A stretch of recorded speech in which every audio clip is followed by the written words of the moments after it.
Muy, pero muy buenos días. Muchísimas gracias por acompañarnos en este domingo de retos, domingo 8 de octubre. Esperemos que usted se la esté pasando, pero a todo dar, en compañía de su familia. Gracias por la amabilidad de acompañarnos, como todos los domingos. Sabe que en este programa siempre tenemos programas dedicados a ustedes, a saber más, a aprender más, a entender también las diferentes problemáticas que tenemos en el país y en el estado de Nuevo León. Y el día de hoy vamos a hablar de la historia de las sequías en Nuevo León, para que usted tenga un contexto de la situación que hemos vivido a lo largo de los años desde que se fundó la ciudad de Monterrey, desde que empezó a crecer el área metropolitana de Monterrey.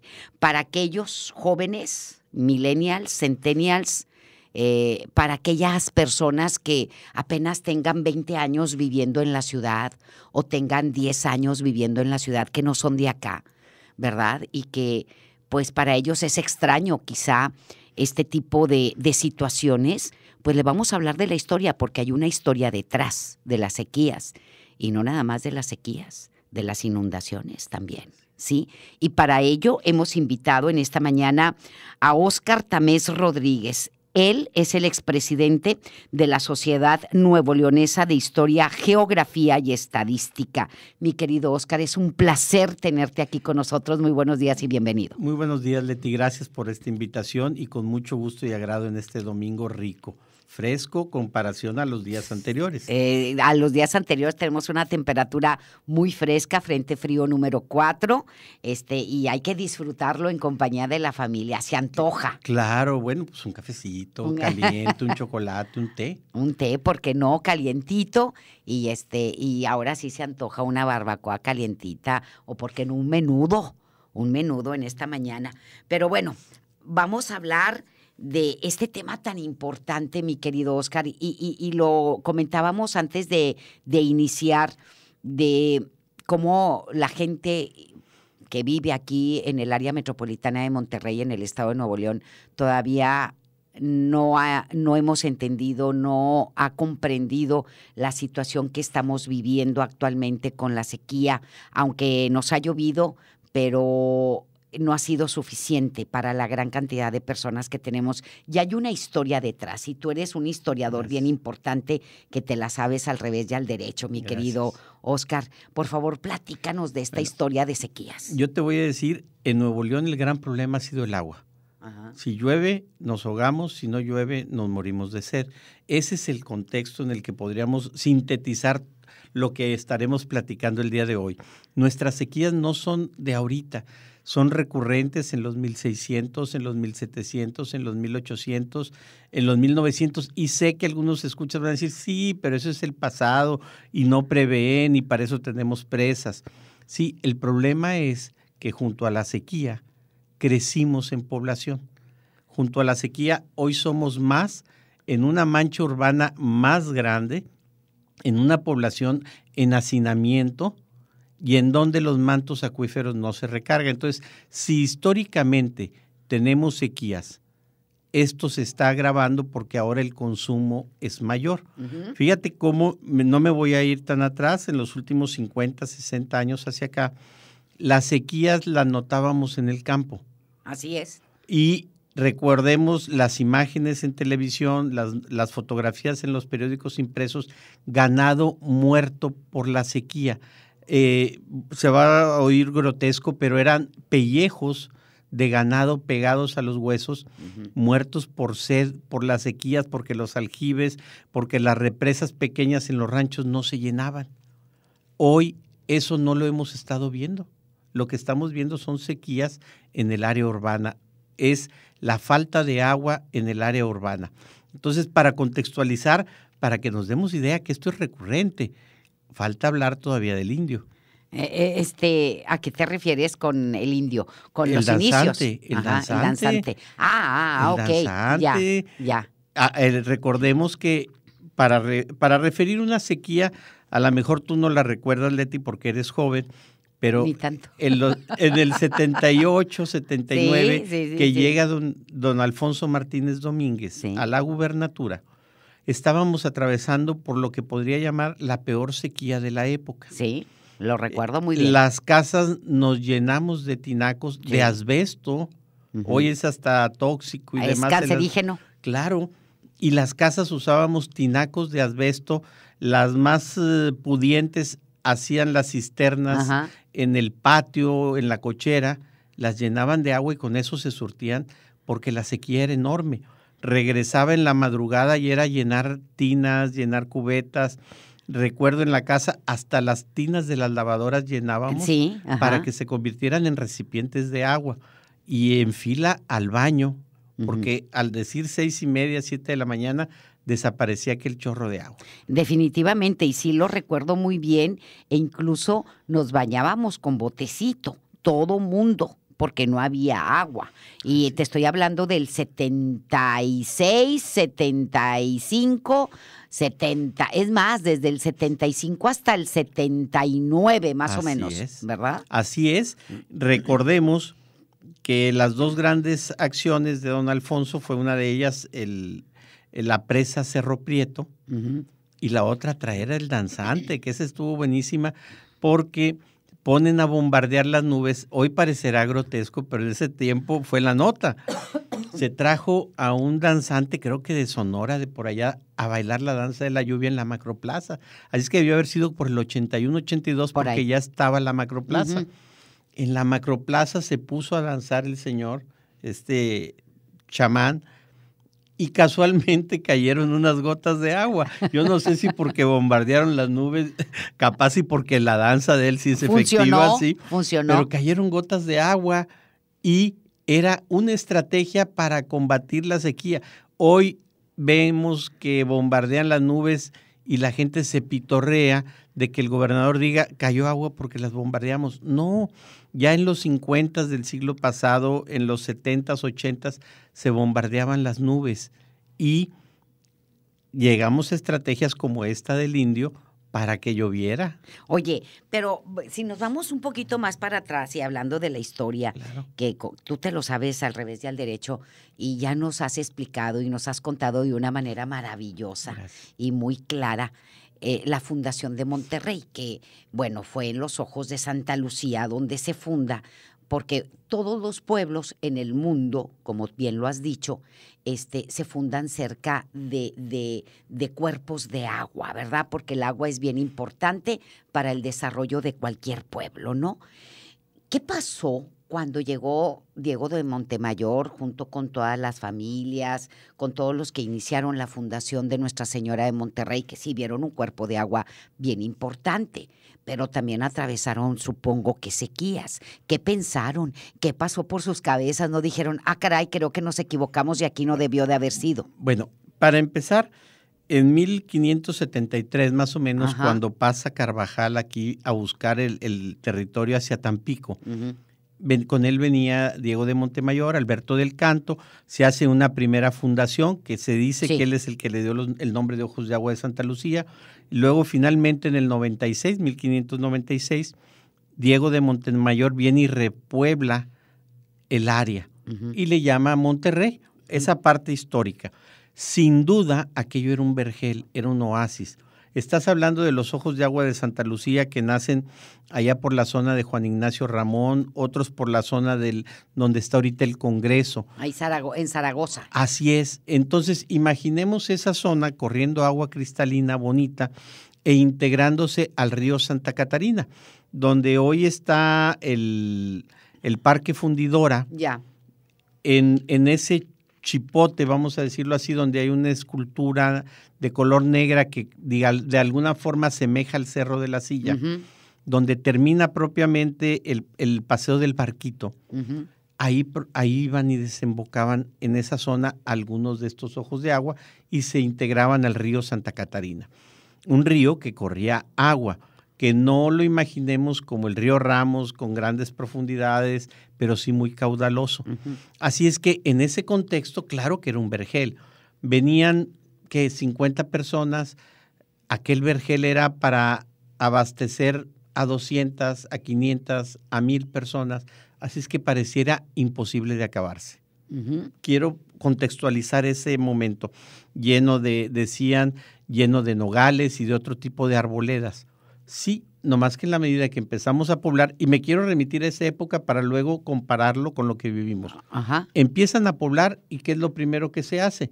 Podar árboles, tumbar árboles. Pues los usas para las casas, los usas para la leña. Al no haber árboles, tú solo empiezas a espantar el agua subterránea y el agua que llueve después de la evaporación natural de las plantas. Exactamente. Así es que en ese contexto vienen sequías posteriores y luego inundaciones, que eso es recurrente.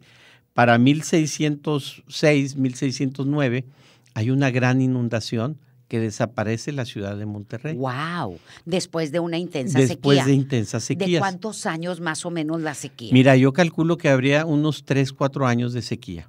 Que más o menos es el promedio en la que duran aquí en Nuevo León. Es el promedio que podríamos contabilizar que duran si comparamos las que hemos vivido, para tener un punto de referencia.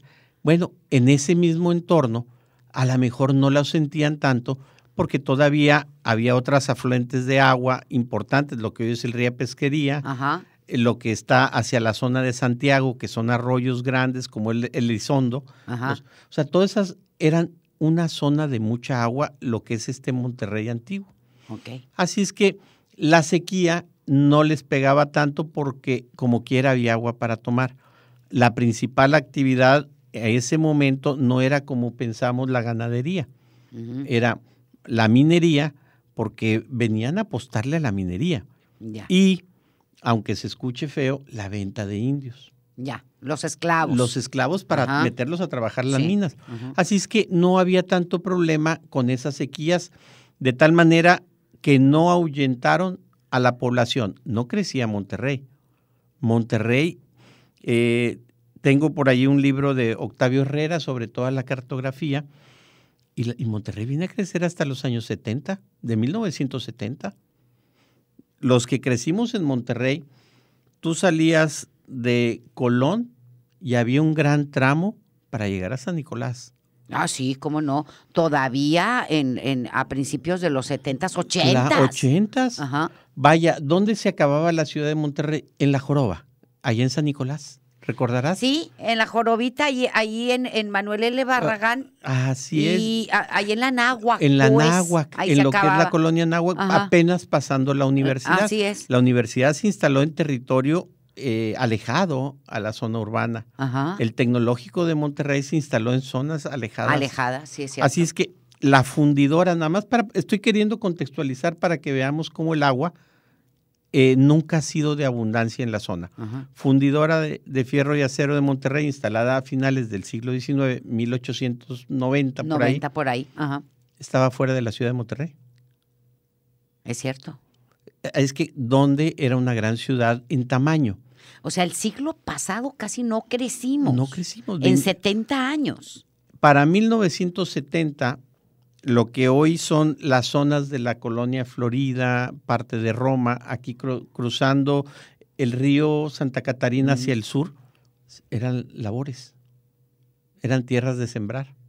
En los 70s todavía había labores ahí. O sea, aquí, por ejemplo, donde estamos ubicados, eran zonas de labores agrícolas, pues. Así es, donde estamos ubicados era parte del ejido Las Retamas, ejido. Esto era un ejido. ¿Un ejido? Las Retamas. Las Retamas. Y así se llama la colonia, Las Retamas. Y hasta finales del siglo pasado es cuando todo esto se vino a urbanizar. Recordemos el paseo dominical en las canoas, en el Parque Canoas. Así es. Así es que Monterrey no ha sido un lugar de gran crecimiento y las sequías han sido un factor que impulsó esto, al grado que en los años 60 la presa de la Boca, la Rodrigo Gómez, que se pensó para empresa, para industria, terminó, digámoslo así, requisada para el consumo del agua por una sequía. ¿La sequía de qué año? Estamos hablando de los 60, los principios de años 60, 62, por ahí. Por ahí. Que es cuando se edificó esa presa. Ok. La presa se construye con fines de la empresa. se viene la sequía y con esa sequía, ¿sabes qué? Vamos a dejarla para consumo humano porque la crisis es tal. Era una crisis política por la sequía. Y la presa de La Boca, que hoy la vemos chiquitita, era sobrada para abastecer de agua a Monterrey. ¿Cuántos habitantes teníamos? Pues en 1970 teníamos 1.700.000 habitantes. Así es que en los 60 debimos haber tenido 1.100.000. O sea, no éramos tantos. No, eso era todo Nuevo León. Monterrey, pues... ¿Y cuántos años duró esa sequía? La de los 60. La de los 60 se duró también como 2 años. 3 años. Ok. Siempre ha sido ese el panorama. Porque por ahí también nos decían algunas personas, que ya ahorita tienen pues 70, 80 años, dicen, no, pues si nosotros en los 50 caminábamos por la calle y se nos llenaban los pies de polvo, y si hasta porque andábamos descalzos, se nos rajaban hasta los talones de tanta sequía que había, y no te podías ni siquiera bañar porque no había ni de dónde tomar agua. Y te estoy hablando de los 50, ¿no? Bueno, es que sin duda Nuevo León no es una zona de gran abundancia de agua. Y no solo el área metropolitana. La zona bella de agua es la zona hacia Santiago. Ajá. La zona de Mina era donde había los grandes vasos de agua. Ajá. Sierra Madre y Mina. El resto era semiárido. Sigues teniendo Herreras, Aldamas, Ramones, territorios que quedaron áridos. Hay las dos versiones, que siempre fueron áridos, y dos, la migración de cabras. En el siglo XVII, 1600 y cacho, vinieron miles y miles de cabras, y por ahí hay una expresión que dice que donde pisa una cabra no vuelve a brotar la hierba. La hierba, así es. Así es que se acabó la vegetación. Supuestamente, dentro de lo que he leído, también parte de estas investigaciones históricas, las cabras vinieron a terminar con la vegetación en el estado de Nuevo León, porque dicen que cuando arrancan la hierba, la arrancan con de raíz, ¿verdad? Con todo y raíz se la come. Bien rico el cabrito, pero nos vino a joder. La mamá del cabrito, porque el cabrito nomás toma leche. Sí, es cierto, es el que nos comemos, ¿verdad? La mamá y el papá del cabrito. La mamá del cabrito. Pues qué cabritos fueron, ¿verdad? Pero si me lo permites, mi querido Óscar, vamos a hacer una pausa y regresamos con más. Es un tema súper interesante sobre la historia de las sequías y también el incremento de la población, y por qué ahora lo estamos sufriendo, o se nota más, porque siempre ha existido. Siempre. Y sobre todo esta información va para los jóvenes, insisto, y para los que tienen poco viviendo aquí en el estado de Nuevo León. Esto no es nuevo, esto viene desde antes, sí, desde siempre, pues. Pero hacemos la pausa y volvemos con más. Estamos charlando con Óscar Tamés Rodríguez, expresidente de la Sociedad Nuevo Leonesa de Historia, Geografía y Estadística. Ya vuelvo después de esta pausa. Continuamos aquí en Retos. Qué padre charla, la verdad, y hacer, regresarnos un poquito a la historia y hablar de lo que ha pasado en Nuevo León con respecto a las sequías es bien importante para tener un contexto claro de dónde estamos, sí, de quiénes somos, dónde estamos parados y qué nos puede esperar también en un futuro. Mi querido Óscar, ahorita hablabas de este cuerpo de agua tan impresionante que vieron los fundadores de Monterrey en los ojos de Santa Lucía. ¿Qué pasó con ellos? ¿En dónde están? Bueno, en la medida que fue creciendo Monterrey, recordemos que la colonia Obispado se da a finales del siglo XIX. Ajá. Así es que hasta allá se fue extendiendo la ciudad. El Obispado, que lo tenemos en el centro de Monterrey, era así como que la orilla del Monterrey de finales del siglo XIX. Los ojos de agua, por lo tanto, quedaron dentro. Esos ojos de agua, cuando se da la urbanización de Monterrey, te puedo decir, los años 30, estoy calculando, los años 40, quedan tapados, quedan inmersos dentro de la mancha urbana, no secos, que esto es importante.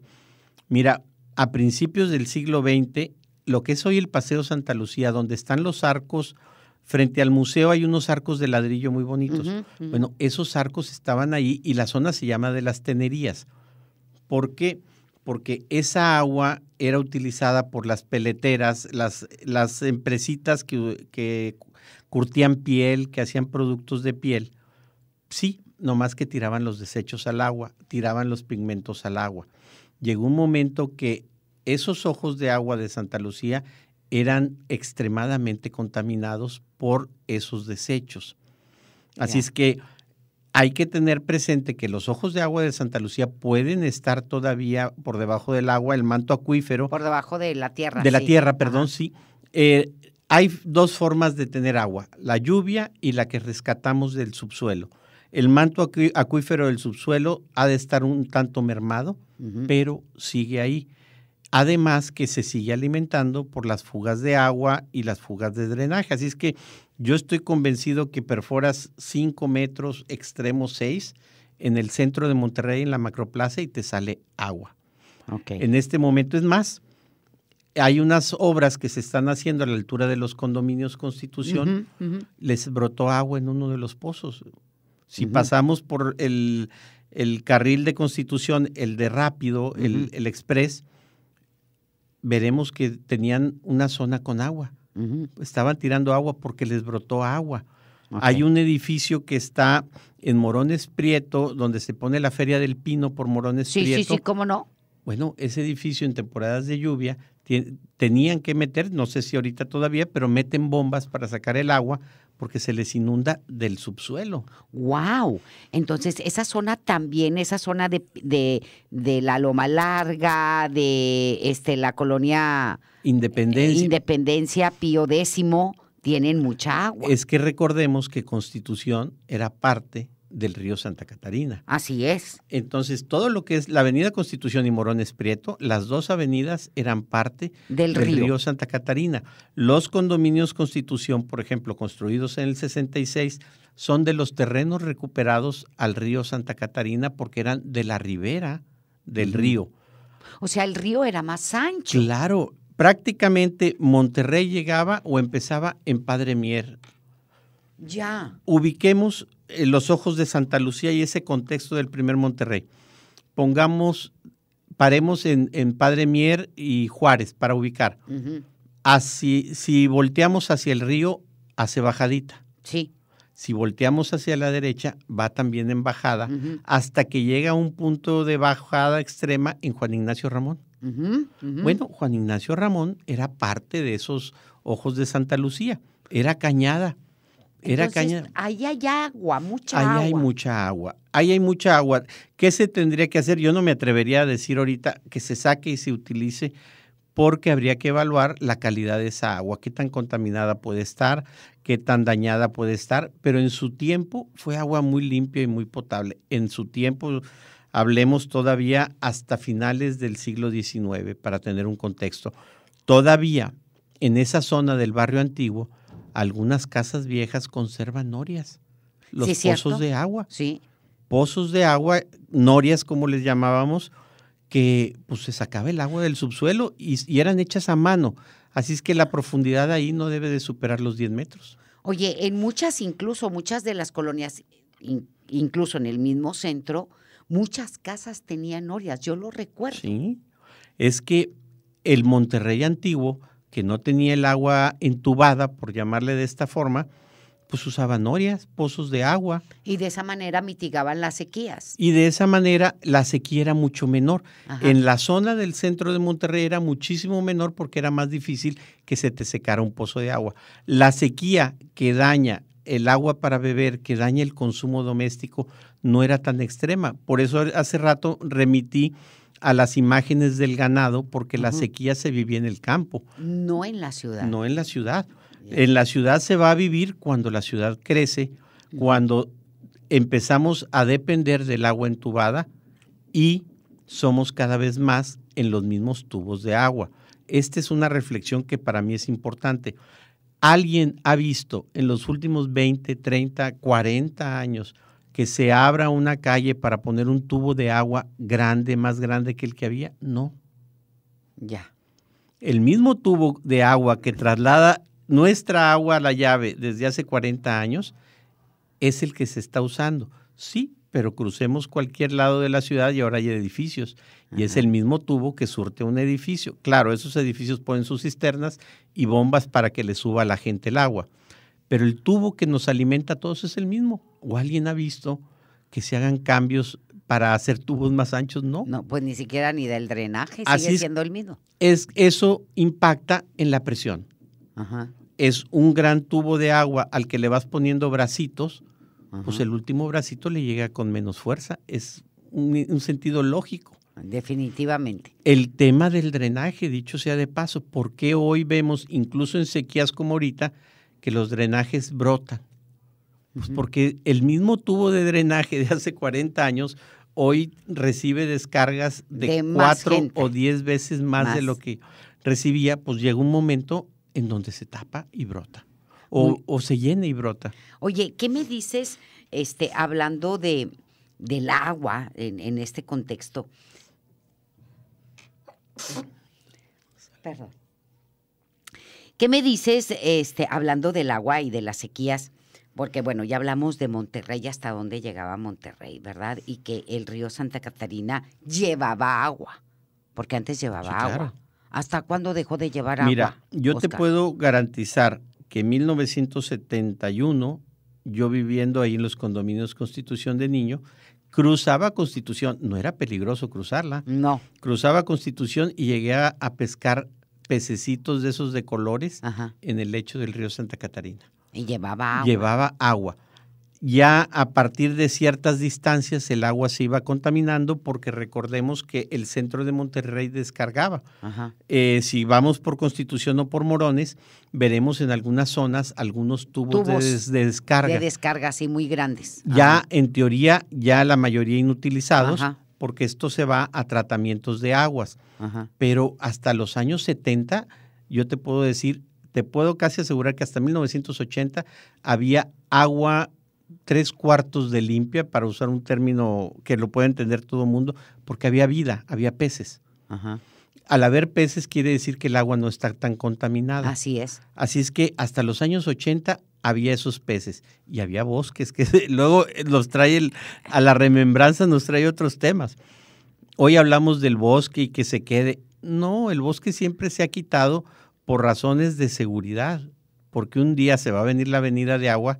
Y dos, en los 70s, recordemos que ahí hubo mujeres víctimas de violencia porque las metían al lecho del río y la maleza se convertía en un cómplice de los delincuentes, de los malhechores. En los 70s. Ahí se escondían los malhechores, en el bosque del río. El famoso huevo asaltaba y se iba al río. Okay. Aquel famoso huevo de la época del Capitán Domén y Don Alfonso. Ya. Bueno, pues iban al río y ahí se perdían. Ese es para dimensionar el Nuevo León. Sequía, sí, siempre. ¿Qué tenemos que hacer? No podemos volver a construir norias ni pozos de agua. Primero, porque sería peligrosísimo para la salud. Dos, corremos el riesgo de incluso hundir por sobreconsumo la tierra. Y tres, porque al final de cuentas, creo que para eso tenemos un servicio de agua potable que debemos nosotros empezar a racionalizar. Muy bien. Sí estamos obligados, nos guste o no, tenemos la cultura de pedir que todos nos lo den. Sí hay una responsabilidad del gobierno, pero nosotros somos copartícipes de esa responsabilidad. Ok. Y bueno, pues estamos hablando de la historia de las sequías, de las inundaciones. Ya nos explicaba Oscar Tamés, que es nuestro invitado, quien es el expresidente de la Sociedad Nuevo Leonesa de Historia, Geografía y Estadística, sobre las sequías que se han presentado, de cómo ha crecido la mancha urbana en el área metropolitana de Monterrey principalmente, y que esto pues nos ha afectado siempre. Y después de las sequías son las inundaciones, ¿verdad? Exacto. De acuerdo a la historia, después de esas largas sequías, llega un huracán y riájatelas. Bueno, es que somos, para que tengamos la dimensión, sí somos tan áridos que nuestras grandes afluentes de agua o abastecedores de agua son los huracanes. Mientras en el sureste ruegan que no pase un huracán, nosotros los añoramos cada cierto tiempo. Por ejemplo, en los años 60, finales de 50 y 60, la gran sequía de aquella época, por ahí hay investigaciones serias al respecto, se debieron a las investigaciones que estuvo haciendo Estados Unidos para que no llegaran los huracanes. Estados Unidos, Houston, las ciudades fronterizas con el mar, con el Golfo de México, se devastan, sufren grandes catástrofes por los huracanes, como pasa en el sureste mexicano. Ya. Entonces estuvieron investigando para que no llegaran, sí, pero al no llegar tampoco nos llegaban a nosotros. ¿Y esa sequía cuánto nos duró? Esas sequías fueron también, yo creo que hasta, esa sin ser tan extrema, se considera como hasta 8 o 10 años. ¡Wow! Porque hasta que descubrieron que estaban acabando con la flora y la fauna, estaban secando la zona del sureste de Estados Unidos y el noreste mexicano. Entonces, Estados Unidos sí puede manipular las condiciones Sí, atmosféricas, meteorológicas. Sí realizó experimentos, tanto como que pudiera manipularlo en tiempo presente, no me atrevería a afirmarlo, porque sería tanto como decir que puede hacer que llueva cuando quiere y que no, pero sí hizo prácticas para contener los huracanes, que no le llegaran, tipo movimientos meteorológicos, bombardear los mismos huracanes, así como nosotros los bombardeamos con sulfato de plata, creo que es el material para que lluevan, los bombardeaban para que los huracanes amainaran. Entonces, eso nos provocaron sequía en el noreste mexicano, eso está documentado por ahí. Esas sequías, cuando dejan de manipular los huracanes, obviamente los huracanes a territorio mexicano nos deben de llegar en promedio 2 o 3, hablo en el Golfo de México, por temporada. En ese tiempo dejaron de llegar y soltaron ellos su trabajo, y cuando llegaron unos como el Viula en el 1966, que el Viula, los condominios Constitución, los edificios que están frente al río, el agua llegaba a las escaleras. Para que tengamos una referencia, todo lo que se comió el río nuevamente de su cauce. E incluso la de Nevada famosa que recordamos en enero del 67, gracias a la mucha humedad que nos dejó el Viula. Ya. A nosotros nos benefician los huracanes, ¿por qué? Porque las sierras impiden que entre el viento en cantidades terribles y nos llega solo el agua. Todas las inundaciones que ha tenido Monterrey ha sido por huracanes. Todas. No ha habido ninguna por una tormenta o por una lluvia por extrema. Lluvias extrema nada más. No, tenemos inundaciones de los aguaceros de mayo, pero no las grandes inundaciones, o sea, porque no teníamos los suficientes drenajes pluviales y obvio las calles, al no tener a dónde irse el agua, se va almacenando, o porque pones una barda donde es una salida de agua, pues inundas esa zona. Esas son inundaciones menores que no tienen que ver con el desastre que nos provocan los huracanes. Por ejemplo, recordamos el Gilberto, para recordar los que todavía tenemos memoria, el Viula, el Gilberto, el Alex y este otro que se dio en los tiempos de Jaime Rodríguez, que todavía las obras, no recuerdo el nombre. Ay, se me fue ahorita. Ahorita te digo cómo se llama. Sí, que fue el último. Esa fue una tormenta más que un huracán. Bueno, lo que pasa es que recordemos que los huracanes, en la medida que se van degradando, se te convierten en tormentas. En tormentas, sí. Sí, pero... Hanna. Bueno, doña Hanna, que nos dejó que todavía Constitución a la altura de Guadalupe sigue sin utilizarse, dañados los carriles express, porque se comió parte de lo que antiguamente era río y hoy es calle. Entonces, toda nuestra agua va a depender de huracanes. La que usamos para llenar los vasos y la que usamos para llenar los mantos acuíferos. Es mínima la lluvia. Luego vas a decir, por eso, ¿y los ríos antes cómo se abastecían? Exacto. Bueno, pues en los cerros. ¿Dónde nace el río Santa Catarina? En la montaña. ¿Dónde nace el río Pesquería? En la montaña. ¿Por qué? Porque en la montaña llueve más. Llueve más, claro. Llueve más. Por la gran cantidad de árboles. Exactamente, y de ahí los veneros brotan y va corriendo el agua que va llenando estos ríos, que dicho sea de paso son extremadamente caudalosos, son como rápidos nuestros ríos. Entonces, nuestra agua va a depender de huracanes. Sí, hay que pedir que venga un huracán, pues sí, que no llegue tan desastroso también. ¿Qué es lo que sucede? Hoy Nuevo León, el 96% de su población vivimos en una zona urbana. Sí. Eso es terrible, porque tenemos cemento que impide que el agua se alimente a los mantos acuíferos, agua que corre y que causa desastres. El agua empieza a correr hacia las zonas bajas y en algún lugar va a terminar haciendo desastres. Agua que se contamina. Cuando llega a los mantos acuíferos se va purificando en la medida que baja. Agua que, insisto, nos va a llegar luego solamente a través del tubo de agua de la llave.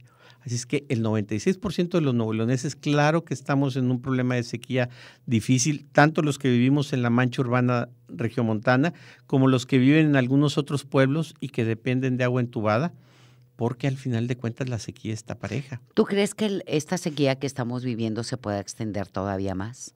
Yo temo que se pueda extender a todo el 2024. La razón, no soy catastrófico, no soy agorero, las presas están vacías. En un reporte de hace 2-3 días, la presa de La Boca trae el 15.35%. Nada. El Cerro Prieto 9.7% y Cuchillo 43%. ¿Qué me dices del río Pesquería, que es de los pocos ríos que todavía tenemos en el área conurbada? Sí. Junto con el río La Silla. El río La Silla es un río vivo, ahí está, que lo contaminan constantemente descargas de empresas y que lamentablemente ni las autoridades federales ni estatales ponen un remedio definitivo a esa contaminación. Pero el río Pesquería, que ahora es conocido como el río Porquería, lamentablemente porque pues es uno de los ríos más contaminados también.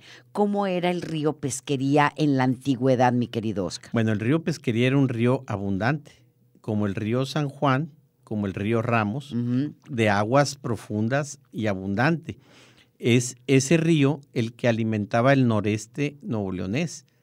Gracias a ese río tomaban agua en algunos sectores de Cadereyta, Los Ramones, Cerralbo, Herreras, Aldamas, Doctor Cos, hasta llegar al río Bravo.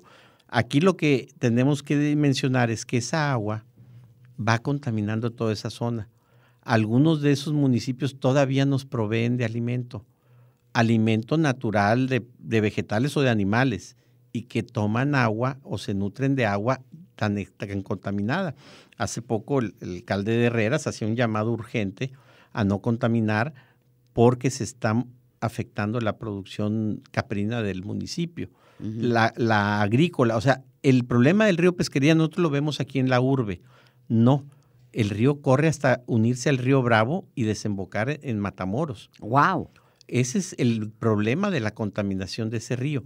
Y dijéramos, son solo aguas negras de drenaje. Bueno, pues se van limpiando en el camino, pero llevan muchos químicos.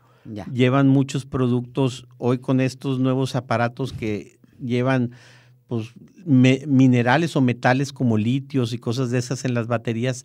Todos esos productos se oxidan con el agua. Exacto. Y se contamina el agua. Agua que más tarde, de alguna manera u otra, la vamos a consumir. Ese es el gran problema. Wow. Entonces, antes era un río caudaloso. Caudaloso y que servía mucho a la agricultura, a la ganadería del estado de Nuevo León. Claro, incluso recordemos que Ramones era el rancho El Capadero, si recuerdo bien el nombre, porque llevaban el ganado a esa zona para castrarlo y engorda. Quiere decir que era abundante el agua y el alimento para esos animales. Okay. Y Los Herreras era el rancho La Manteca, donde los procesaban a los animales para recolectar la manteca del cerdo, por decir algo, de la res. Entonces quiere decir que era zona donde había no vergeles, porque siempre han sido áridos, o al menos después de tanto ganado se volvieron áridos, pero zonas con suficiente agua para su población. Caray, y ya nada de eso tenemos. Nada de esto tenemos, y lo más grave, nos seguimos comiendo las zonas verdes.